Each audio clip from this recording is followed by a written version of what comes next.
Hey everybody, Ben here for the Bonehead podcast, and Dungeon Bowl is up for pre-order. You may have already pre-ordered it, you may not have. If you intend on ordering it, go to your friendly local gaming store. If they can't get hold of it, try out intoyment.co.uk. They're a great help to the show, so we like to support them as much as possible as well. It's not an affiliate thing, they're just a great store and a great online retailer that I use without fail, to be honest with you. So what we're going to do today is we are going to break down the Dungeon Bowl rules. Okay, we're going to have a look and see what it is that you need to know to play the game. Okay, so Dungeon Bowl 2021, welcome to my Ben Talk. This is what we're going to talk about today. So how to play Dungeon Bowl 2021. We're going to look at the introduction and how to win. What is Dungeon Bowl? Why is Dungeon Bowl? We're going to look at choosing your team.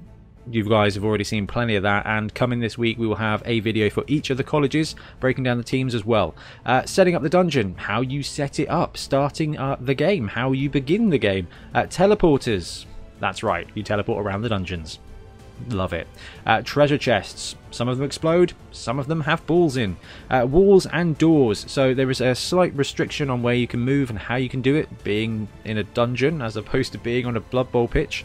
Knockouts and reserves, how that works, because you're playing to one touchdown, so there's no half time. And cool extra stuff, because there's some cool extra stuff in the rulebook that we just have to have a look at. Okay, so first up, what and why is Dungeon Bowl? So Dungeon Bowl is Blood Bowl underground in a dungeon. Essentially, a bunch of wizards wanted to resolve their differences, kept doing it by blowing each other up, and realised there's probably a better way. So they thought, actually, you know what? Let's get Blood Bowl teams and have them fight it out to determine who's going to be right. The NAF, the governing body for Blood Bowl in the Blood Bowl world, said not a chance. So these guys took it underground and made their own league, the Mad. And every year they play the Dungeon Bowl. They all put together a team and they just play underground. But the cool thing about Dungeon Bowl is it opens it up. There's 8 college archetypes. There's fire, shadow, and all that kind of stuff. And they have different positionals from different other Blood Bowl teams. So what we've got here is the potential for new teams, and you can play multiple Dungeon Bowls in your year. It's an event. It's a cool way to play. This rulebook does have full league rules as well, so you can just play Dungeon Bowl as its own game. Or you can link it in with your Blood Bowl league. You can have a one-day tournament. There's a ton of cool stuff you can do with Dungeon Bowl. So how do you win? Normal Dungeon Bowl is played with 6 chests. In one of those chests, one of those treasure chests, that's right, we're dungeoneering for treasure, one of them has got a ball in it. You take that ball and you run it into your opponent's end zone and you score a touchdown. The game will play until one team has scored a touchdown. There's a variant called the Tribal Wizard Cup where half of the treasure chests have touchdowns in and you just keep playing until 16 turns. So you can end up with 3 balls on the go at once. It's a lot of fun and gives you a bit of a time limit. 2 different ways to play. Standard rule says play till you get 1 touchdown, which can be 4 turns or it can be 40. And a quick mention here is that throwing things in the dungeon, you can only make quick and short passes. Basically, the ceilings are too low, so you can only make the shortest of throws. The quick throw, 3 squares, and the short throw for 6 squares. Now, that's not to say you can't have a hall. So if you custom build a big room, you can say actually this room is tall, so you can throw whatever you like in that one. But for all of the tiles that come in Dungeon Bowl 2021, quick and short passes only. That's for bombs, that's for balls, that's for goblins. Whatever you're doing, you're only half range. Alright, this is probably my favourite part. So there are choosing your team, basically. There are 8 colleges to choose from. So there are 8 colleges of wizards included in this. There are more in the Warhammer world, so I wouldn't be surprised if we didn't see some kind of expansion at some point. But there are 8 colleges, and each of these colleges has a custom roster. And each of those rosters has multiple positionals from multiple teams, which is very cool. So it's a very dynamic way of building a team. There are going to be teams here that you could not have built in standard Blood Bowl, which is very exciting. There's 8 different colleges, and starting from tomorrow, there'll be a video out every day where we look at some example rosters from those colleges. But if you want to know more about the colleges now, there's a video we did yesterday breaking down the team rosters in full. So if you want to just catch up on who can take what, watch that video. If you want to have a specific look at some example rosters for the College of Fire, keep a track of the channel this week, because we'll be dropping a team roster video every day. So million gold to build your team, 11 to 16 players, very much like standard Blood Bowl in that regard. Every team gets 50k rerolls at the point of building it. If you're playing a Dungeon Bowl League, it's 100k afterwards. Now, I like this. It's quite a balancing factor. In standard Blood Bowl, like, you get the 70k ones, you get the 50k ones, and it's a clever way of making one team better trained than another. But in Dungeon Bowl, everyone is as bad as each other. It's all a hodgepodge mix of players that the Wizards have kind of corralled into working for them. So having that standardized reroll cost makes building a team much easier, and when you were looking at 8 teams with a mixture of players, it's all very new. Having that standardized cost is incredibly useful, but there's some very cool rosters out there. 3 Minotaurs. 3 Minotaurs. So, you're going to play in a dungeon.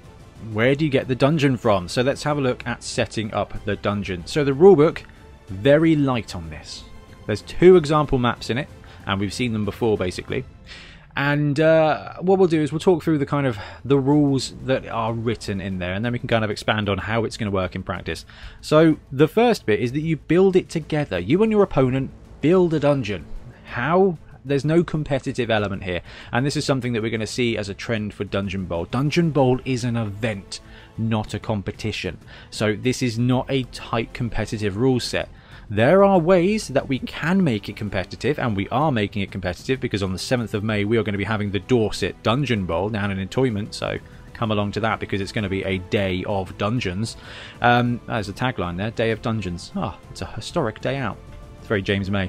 Anyway, build it together. You and your opponent sit down and you build a dungeon. You leave the 2 end zones out, you just use the rooms. Now, it says a minimum of 4 corridors, 3 small rooms, 1 large room, and the 2 end zones. That's a very small dungeon, but that does actually give you a lot of flexibility. Going into this, I kind of thought maybe they'd have preset dungeon layouts. Doesn't look like they do, which means we get to make some, which is going to be quite cool. And how it works is you build a dungeon. You leave the end zones till last.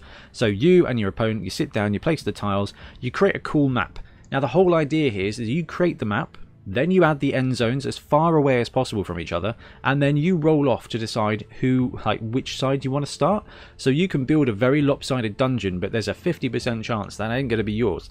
So it's a clever way of balancing it, but every Dungeon Bowl game that you sit down and create a custom dungeon is going to play out very differently, and that is part of the charm of Dungeon Bowl. Every game is going to be different. Now, once you start building some dungeons and with some patterns that you like, and we have already started looking at essentially symmetrical dungeons, so you get that kind of equal side, which is going to be really useful for things like tournaments. Once you start brewing up some dungeons that you like, that's going to be a lot quicker for you. So you place the dungeon, then you add the end zones as far away from each other as possible. Obviously you're working with your opponent for this, and if there are 2 squares that are equidistant, then you get to choose between you which one's going to be the most fun game, and that is something that we're not entirely used to here. This is something where you and your opponent have to kind of work together to be the DMs to create a great situation for you to battle it out. So you build the dungeon, you've added your end zones, then you place the treasure chests. So the treasure chests, there are 6 of them. There should always be 6 of them, and in the standard rules of Dungeon Bowl, one of those is going to be a ball. The rest are going to be bombs, but more on treasure chests later, because that has actually changed in this edition. Teleporters then get added. There are 6 teleporters as well, so you get these little platforms, very, very Star Trek. You stand on it, it beams you to a different one. You roll a dice to determine which one you come out on. If there's already a dude there, then they have to roll a dice, and if you roll the same number as the one you are standing on, the plastic ones all come numbered, you disappear into space and time, which is just absolutely delicious, isn't it? Then you roll off to choose an end zone, and then when you are setting up the game, you place 6 players in your end zone. So the end zone room is 4x4, and half of that is the end zone. So a 2x4 strip at the back of that room is your touchdown zone for your opponent, and you get to put 6 players in there at the beginning of the game before the kickoff. There isn't a kickoff, Ben. It's Dungeon Bowl. Before you start the game. Okay, so teleporters, or portals as they are called in the rulebook, they were put in dungeons by the Wizards because they realised that corridors get really gummed up. Okay, so all it takes is a couple of corpses in a corridor to close it down. Although we can jump over them now, which is going to be very useful. Go and reread that bit from the rulebook. There are teleporters as well that bounce you around. So each teleporter is numbered between 1 and 6. When a player steps onto or is pushed onto the portal, roll a d6. The player is immediately teleported to the teleporter with the corresponding number. So if you jump on a teleporter, you roll a 6, you disappear and reappear on teleporter number 6. Teleporter number 6, please. If that player is teleported as a result of a move action, it will cost them a square of movement to gather their wits and carry on with their activation. So if you are running around in a dungeon, you can walk onto a teleporter pad and then you will lose 1 square of movement as you kind of get your wits about you because you're being teleported. Fair enough. This is the best thing though. Should a player use a portal more than once during a team turn, the magical powers will cause a huge strain upon their body, which could result in massive internal injuries. Any player that is teleported more than once during any team turn will immediately suffer an injury roll. So if you move a dude onto a teleporter and then don't move them on, and then later on someone teleports to their teleporter pad, they're going to teleport again and suffer an injury roll. So watch out for that. You can also do some clever things where you push a guy onto a teleporter in your turn. So they've got, you know, who's my most hated player at the moment? Renegade Goblin. You know, you push a Renegade Goblin onto a teleporter, it disappears, and then you just jump onto a teleporter somewhere else and hope to roll the same number as that Goblin to force it to have an injury roll. There's some cool combos you can do there. If a player is pushed into the portal, they will be teleported as normal. If that player was knocked down as they were pushed, make the armor roll before teleporting them across the dungeon. If a loose ball lands on a portal, it will be scattered in the same way, though it will never cause a chain reaction. So if you push the ball or drop the ball and it bounces into a teleporter, it will appear on that teleporter wherever. So you roll a 5 for the ball will then appear at teleporter pad number 5. If there's a player there, it tries to catch the ball. If there's no player there, it just scatters from that square. So the ball doesn't cause chain additions, it just does the thing itself. Right, what else is there to mention about portals? Lost in time and space and chain reactions. So we talked about chain reactions. So if you walk onto a teleporter and you go to number 2 and there's already a dude on number 2, that player on number 2 teleports and then you turn up on number 2. So it can create chain reactions. And remember, if you teleport a player more than once a turn, it will suffer an injury roll immediately. Magical mishaps. Okay. Teleportation spells are not perfect and can be temperamental at best. There is always a chance that a player simply doesn't materialize after being teleported. To represent this, if a player that is being teleported rolls the same number as the teleporter pad that is on, so if he's on teleporter pad number 1 and you walk on there and you roll a 1, you can't go anywhere because you were already at 1.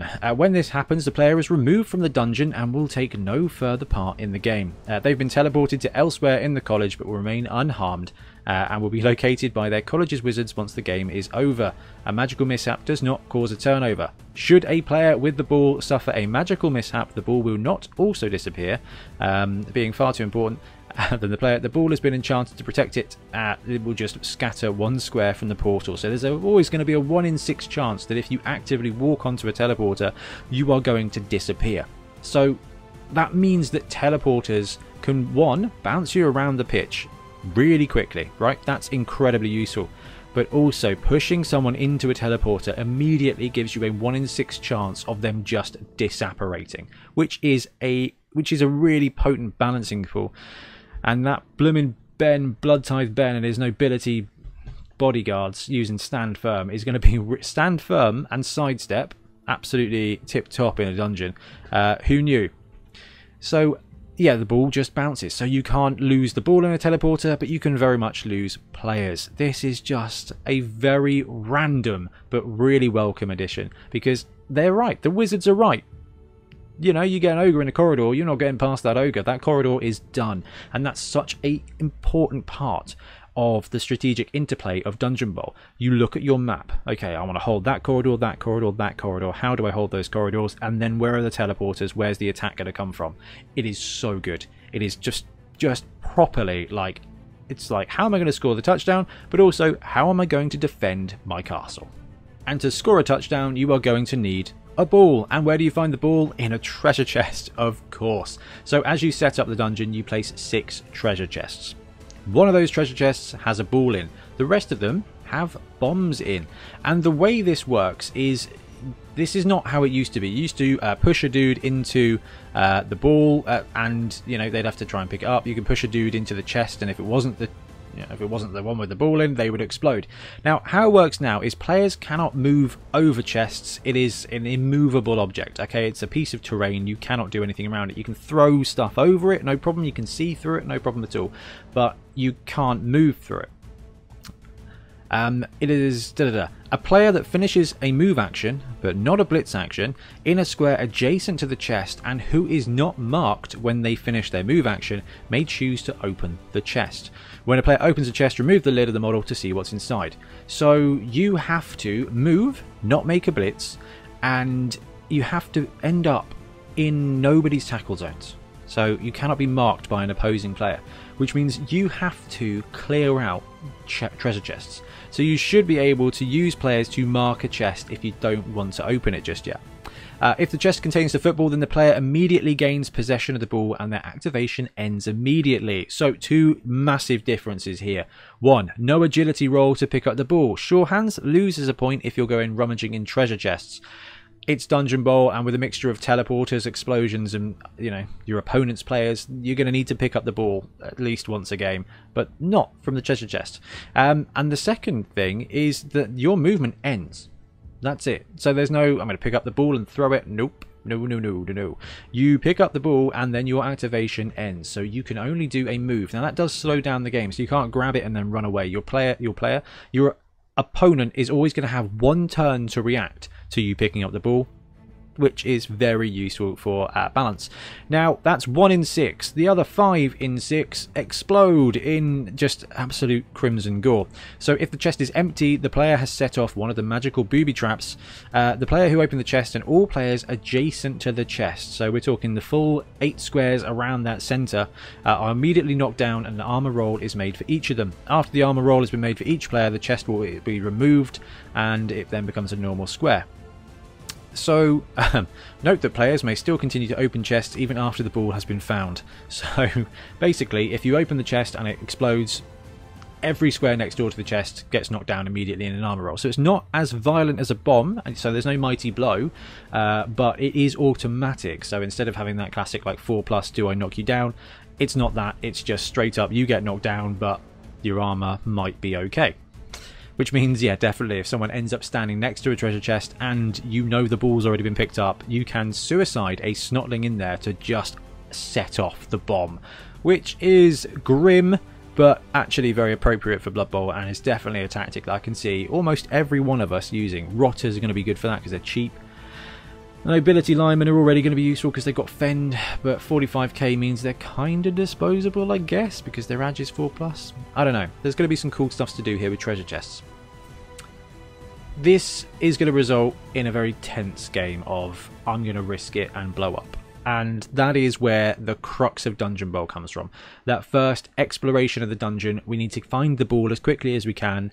The game is in 2 phases. There's 2 ages in Dungeon Bowl. There's exploration and then there's extermination, when you've got the ball and each of you are trying to kill a hole through the other way to the touchdown zone.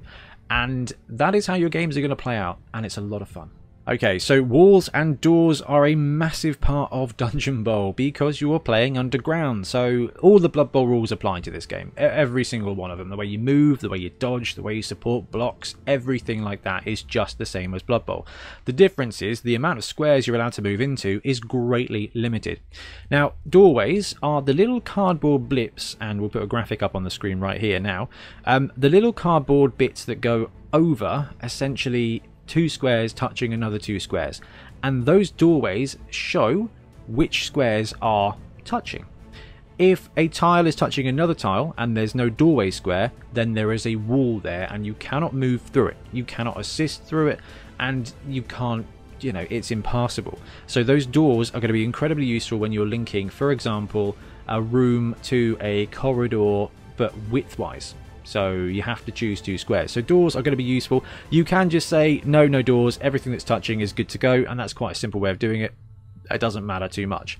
Pushing players into walls. So you're in a dungeon. You are going to have less squares to push players into.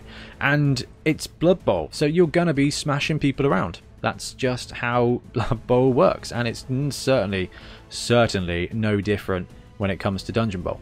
So the way this works with walls is kind of treat the wall as if it is the edge of a standard Blood Bowl pitch. So pushing somebody into the wall basically works the same way as pushing them into the crowd. They have to have no other square along the standard corridor of a pushback for them to be pushed back into. And if they are pushed into a wall, if a player occupies a square adjacent to a wall when they would be pushed back, there are no squares that they can be pushed into, the player will be pushed into the wall. So instead of going into the crowd in this point, you would go into the wall. Now, if the player is pushed into the wall, the active coach must roll a dice. On a 1 to 3, they stay standing, nothing happens. On a 4, 5, 6, they go down. So if you push back someone who can't move because there is a wall there, you roll a dice. On a 1 to 3, they just stay put. On a 4, 5, 6, they go down in a heap, and then you roll for armor as normal. Note that if a player is pushed into the wall as the result of a POW, do not roll a d6 to see if they fall over. They automatically fall over in the square they are in. So if you power a dude down just because they're going into a wall doesn't mean they're going to stay standing. It means that they are going to go down. There's no extra bonus. So in the old edition of Dungeon Bowl, you would, if you got pushed into a wall, you would take an armor roll. You may stay standing, you may not stay standing. Now it's roll a dice. On a 4+, they fall over and you take an armor roll. So it's a little bit less automatic, but I don't know. I like it. I think that's a pretty solid change. And it does kind of help the game work and flow a bit nicely.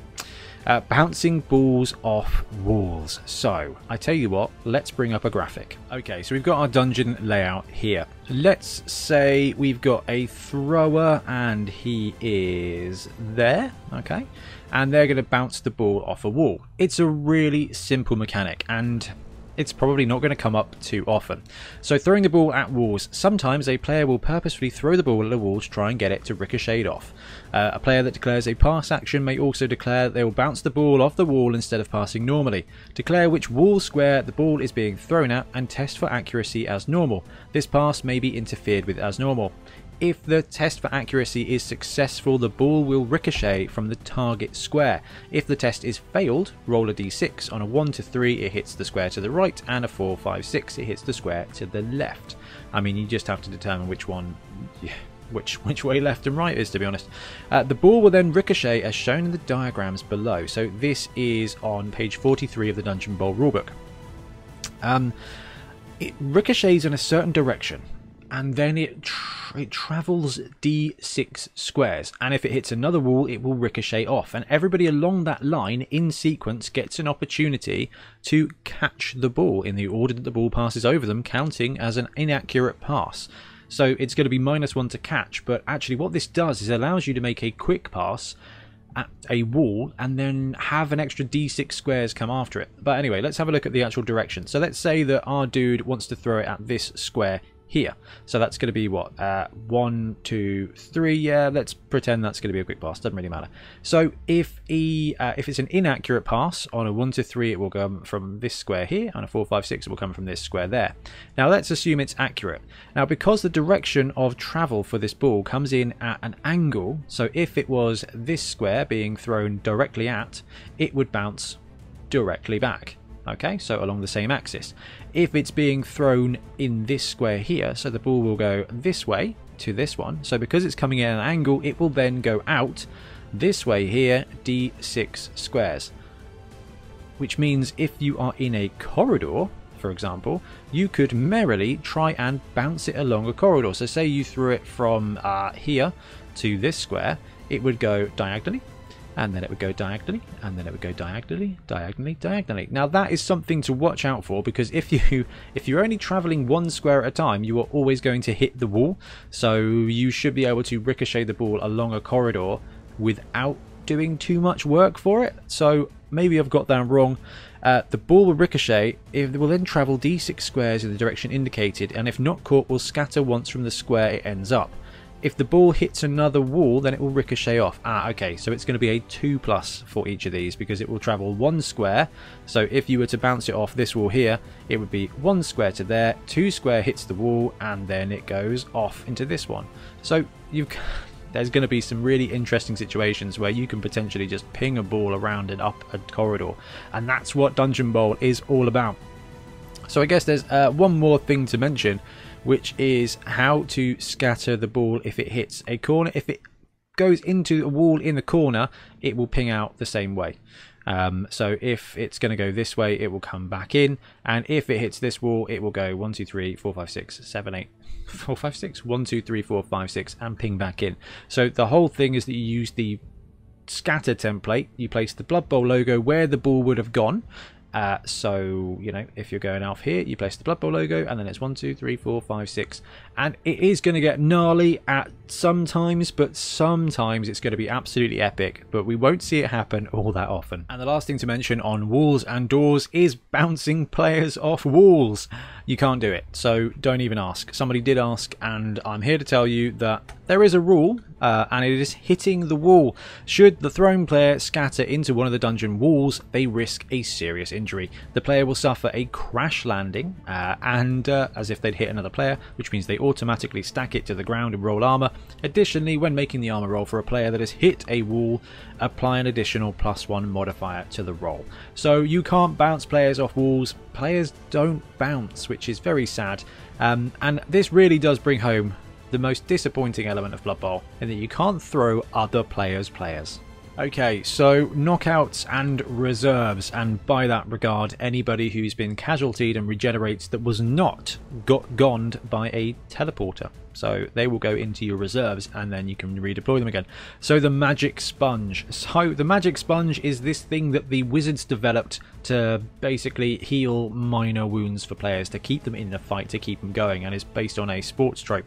If a player has been KO'd and placed in the knocked out box, it may seem that there's no way for them to re-enter the game. In fact, in the early days of Dungeon Bowl, this was the case, though it led to various complaints and criticisms from the Wizards that the stars of the team couldn't get to shine in the game. In response to this, the Colleges of Magic pooled their resources in order to develop the Magic Sponge, an all-purpose magic item designed to revive those players that may have been left seeing stars or small birds flying around their head.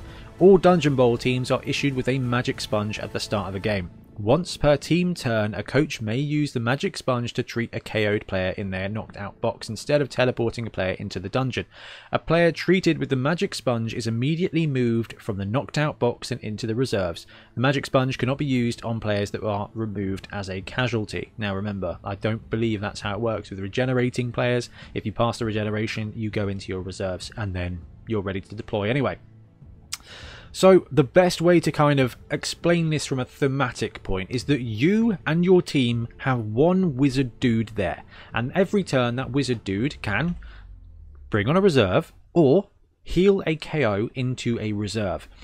So you get that choice every turn. So if one of your star players, there are no star players in Dungeon Bowl, enjoy that, but one of your key players is KO'd, actually it's going to take a couple of turns, but they can come back into the dungeon. Bringing on reserves, seamlessly flowing into this. So instead of using the Magic Sponge, you can bring a reserve player on at the beginning of your turn every turn, unless you are taking the first turn, in which case it's very much Magic the Gathering, don't draw on your first go. So after the very first turn for the very first player, beginning of the turn, you can bring on a dude.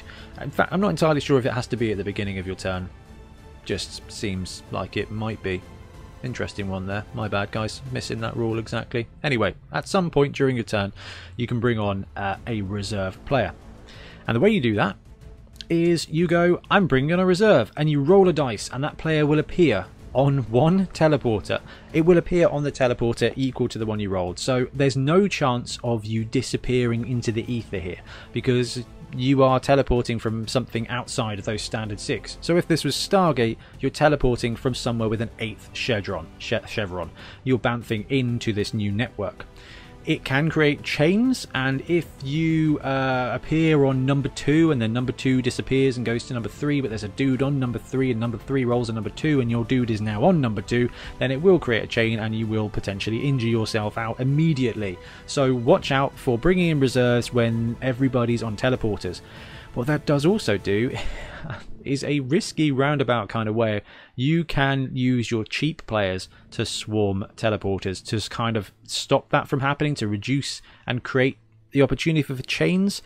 But because the way Dungeon Bowl works is you can bring on a player once per turn, it's going to take you most of the game to bring on your entire team. So it's not the best or the most effective thing, but Dungeon Bowl can go on for a long time. And this is the cool thing about this. When it comes to setting up the game, when it comes to building your team, you want to have a vanguard. You want to be like, right, my first 6 players, they're going to be 3 Snotlings, because those guys are going to be the ones that run through there and open the treasure chests. And then I'm going to have my Blitzer and my other Blitzer and my Ogre to just be there to be hench and start controlling the situation. And we'll go off in 3 different directions, 1 Snotling, 1 proper player, and then I can bring on my fast players to catch up afterwards. Or do you go gutters first and just absolutely hoon it through the dungeon and potentially march your gutter runners into an explosion situation, bearing in mind that if it doesn't explode, you've now got to move a 9 player with Attitude Plus and Dodge who's got the ball. So there's a lot of tactics you can do there, but you will be able to bring on 1 extra player every single turn, unless you're using the magic sponge to bring a KO back to reserve. Alright, there's some cool stuff too. We're not going to delve into it too deeply because it's just, it deserves its own segment at some time. And homebrewed rules, because this is where it shines. So the cool stuff that comes in the book, there's no wandering monsters, there's no cool dungeon layouts, there's missing some stuff there. Do not worry, we are on it. We are on it, and it's going to be great. But there are rules for special rooms. So every tile in this game, every room in this game, does have optional special rules. So there's an armory, so the one with the swords on the ground. Basically, if someone hits the deck in that room, it's +1 against their armor, because the vision is that that player is picking up a discarded mace from the ground and just beating a player with it. Like, it's a really cool thematic thing. There's a dragon room. There's no dragon. I was promised dragons. There are no dragons. This is not Dungeons and Dragons Bowl. This is just Dungeons and no Dragon's Bowl. Anyway, doesn't matter. It matters. It matters a lot. But it's going to be fine, because we'll just make up rules for dragons. Anyway, special rooms, special abilities, very much like the pitch rules in Blood Bowl. Like, you don't have to use them. Use them to create a bigger narrative. Use it to take your game to the advanced level. If you're having a casual game of Dungeon Bowl, maybe just choose 1 or 2 rooms to actually use the special rules for. Maybe choose none. It will add time checking rules and some of the complexities. Okay, there's a great one where there's loads of food around and you can throw the food at an opponent, and on a 4+ they go down. No armor roll. I think they just like get a ham in the face and stack it to the ground. It's very cool. It's very thematic, and it's nice to have that extra element of like theme. And talking about theme, college wizards. So Harry Potter has the 4 houses. If this was a Harry Potter Dungeon Bowl game, you'd expect the Slytherin dudes to have this ability and the Gryffindor dudes to have this ability. Now ramp it up to Warhammer and have 8 wizards. And these wizards are okay exploding stuff. Harry Potter was missing out a little bit. So in this 100k, you get a wizard for your college. It's an inducement, so probably not going to come up all that often unless you're playing a league and it's game 4 or 5. But what it will do is it will give you a specific power-up that suits your college. So, unsurprisingly, the Fire College has a Fireball. And we did guess this on the podcast, actually. The Shadow College has the ability to teleport a dude. He just blends into the shadows and reappears 5 squares somewhere else. It's very cool. It's very thematic. At 100k, you'd have to budget your roster to be like 130, 150k under 1 million to be able to guarantee you buying that. But I would be surprised if you don't get a chance to kind of use them at competitive events, because it's such an important part of Dungeon Bowl. If you're creating something themed about wizards, you've got to have wizards, because wizards are just the best. And there's some cool theme in there, but the coolest thing here is that it opens up so much space. And you guys in the comments have been amazing already. We're talking about a monster manual for Dungeon Bowl for wandering monsters. You know, there's more wizards you could do. There's bespoke, like, setups. So, like, this is the spider dungeon. It's built like this. These are the end zones. In the spider dungeon, there are nests. And in these nests, like, these nests have tackle and prehensile tail. This, right? And then you can be like, cool, let's have a look. Are there any cool dungeons out there? Actually, yeah, the Bonehead podcast has put out the Spider Dungeon because Rich Saxby's recently bought like 20 tarantulas. And you don't need anything for it. Like, it's just cool. Like, here's the dungeon layout. Oh, that's sweet. Do you want to play a game in the Shadow Temple? That's right, the Shadow Temple or the Fire Temple. You can build cool dungeons. We can share them. We can chuck some extra rules out there. There's going to be monsters. There's going to be set up dungeons. There's going to be dungeon themes. There's going to be terrain. We don't have terrains. We don't have pillars. Why are there no pillars? You should have pillars, and then you can have big rooms and rooms with stairs. And this is the coolest thing about Dungeon Ball. We wax lyrical about this. You don't need the box set to play Dungeon Ball. You need the rules, and you need to agree the rules with your opponent. But this is where it starts going. There's no reason we can't make up more college teams. There's no reason you can't be like, actually, we're going to play in the Tomb King's desert, okay, and everybody gets a mummy. Like, you can have mummies on your rosters. There's going to be mummies in the corridors that you have to battle. Dungeon Bowl is about story, and it's so much about hobby as well. You can get the box, and there's so much game in that one box, so much. And then every team you add more players, you add a different way to play. But you've got so much potential to homebrew some amazing rules here, and I'm really hoping that the community gets very excited about this and we start seeing some very cool stuff. Anyway guys, thank you very much for watching. Please put questions and comments in there if I've missed anything in the rules or got anything wrong. I don't think I've got anything wrong. And we should be playing our first game of this later this week, and I cannot wait. It's going to be such good fun, and hopefully we'll be able to stream it to our Patreons as well. But still working through the tech.